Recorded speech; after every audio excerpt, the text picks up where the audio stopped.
ঘূর্ণিঝড় মান্থার প্রভাবে বাংলার বহু জেলায় ক্ষতি হয়েছে ফসলের।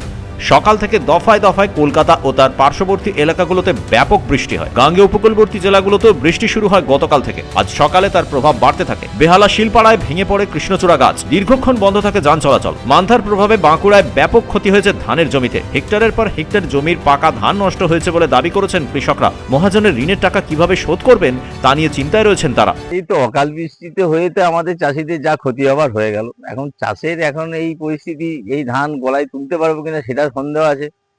এরপরে ধরুন এরপরে যদি আবার আরো বৃষ্টি হয় আরো বেশি ক্ষতি হবে। এখন এই যা পরিস্থিতি হয়ে আছে তাতে করে এই কিভাবে কি করব সবচেয়ে চিন্তার বিষয়। এখন দেখা যাক কি হয় শেষ অবধি। তারপরে তো ধরো সবাই সমবায় থেকে লোন টোন নিয়ে সব চাষবাস। এখন এইসব যদি ক্ষতি হয়ে যায় তখন কিভাবে কি রিকভারি করা যাবে সেটাই চিন্তা।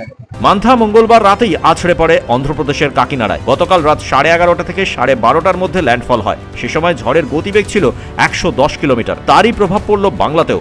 30 অক্টোবর পর্যন্ত সমুদ্রে যেতে নিষেধাজ্ঞা জারি করা হয়েছে মৎস্যজীবীদের। ব্যুরো রিপোর্ট, কুবের কলম ডিজিটাল।